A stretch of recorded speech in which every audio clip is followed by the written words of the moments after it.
मीरपुर नाम के शहर में तेजस अपनी पत्नी नीरू के साथ रहता था।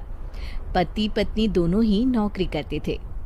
एक दिन तेजस गांव अपनी माँ के पास फोन करता है। हेलो, प्रणाम माँ। जीते रहो माँ, तुम दादी बनने वाली हो हैं? अरे वाह, ठीक है बेटा, मैं कल ही आती हूँ। जब माँ जी शहर पहुंची तो बेटे बहू ने बहुत अच्छे से स्वागत किया। लीजिए माँ जी, चाय। अरे गर्मा गर्म पकोड़े ले आओ माँ के लिए। नीरू रसोई में गई और 2 मिनट में ही पकोड़े ले आई। जी ये लीजिए। बहू, जादू से बनाए हैं क्या? अभी तो रसोई में गई थी। यम्मी। माँ जी, शीला रसोई में पकोड़े तल रही है, मैं बस लेकर आई। हे भगवान, मेरा धर्म भ्रष्ट कर दिया तूने। अब तो गंगा जल से शुद्धिकरण करना होगा। दूसरे दिन, माँ जी मैंने नाश्ता बना दिया है, ऑफिस जा रही हूँ। पर अभी तो घर का सारा काम पड़ा है। शीला आती ही होगी, झाड़ू पोछा बर्तन कपड़े वो सब कर लेगी। हमारे जमाने में घर का सारा काम हम ही करते थे। जी माँ जी, आप बहुत होशियार हैं, मैं घर ऑफिस दोनों नहीं संभाल पाती। तो जरूरत क्या है घर से बाहर जाकर चाकरी करने की? वैसे भी घर का काम खुद करने से घर में बरकत आती है, समझी? पर माँ जी। पर वर कुछ नहीं, इस महीने की पगार मिले फिर ऑफिस बंद है। हाँ। रात को नीरू तेजस से कहती है, सुनिए जी, माँ जी बोल रही थी कि मैं नौकरी छोड़ दूं।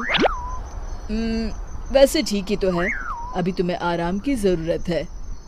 फिर भी आराम कहाँ, शीला को छुड़ाने के लिए बोल रही थी। तो अब 24 घंटे में इतना काम तो कर ही सकती हो। पर जॉब पसंद है मुझे, घर पर मन नहीं लगेगा। अगले दिन जब दोनों ऑफिस के लिए निकल रहे थे, मेरी तो कोई कीमत ही नहीं है इस घर में।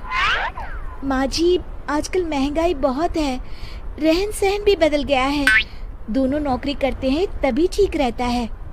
अच्छा, तू कहना क्या चाहती है? मेरा बेटा तुझे बिठा के खिला नहीं सकता? तू ही इस घर का खर्च चला रही है, हैं? नहीं माँ जी, मेरा वो मतलब नहीं था। मतलब खूब समझती हूँ, ये बाल धूप में सफेद नहीं किए मैंने। हाँ।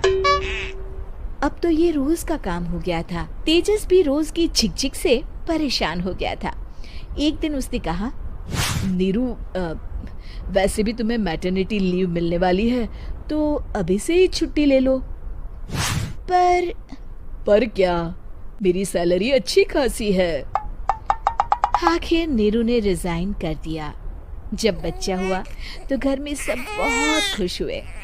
कुछ दिनों बाद तेजस फाइल देख रहा था। क्या हुआ तेजस, कुछ परेशान लग रहे हो? हाँ, वो हमारी जितनी सेविंग्स थी वो तो हॉस्पिटल में और छठी के फंक्शन में खत्म हो गई है नीरू।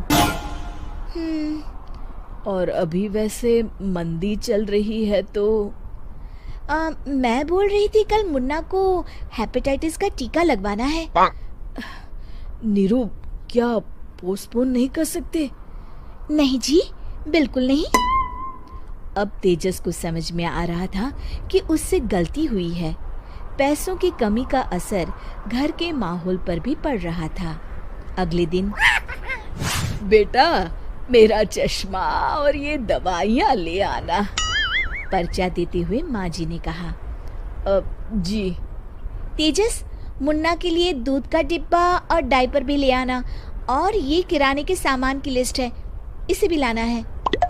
तेजस गुस्से में लिस्ट मरोड़कर फेंकता है और चिल्लाता है, पैसे क्या पेड़ पर उगते हैं? ये ले आना, वो ले आना। अरे पर ये जरूरत का सामान ही है। वो गुस्से में बिना कुछ कहे ऑफिस चला गया। अरे लंच तो ले जाइए। नीरू दौड़कर डिब्बा पकड़ाती है। एक दिन खाना खाने के बाद, नीरू, अब तो मुन्ना कुछ बड़ा हो गया, तो अब तुम वापस ज्वाइन कर लो ना जॉब। पर इस रिसेशन में जॉब मिलना बहुत मुश्किल है। ट्राई तो करो। फिर मुन्ना? माँ जी है ना, और एक फुल टाइम मेड भी लगा लेंगे।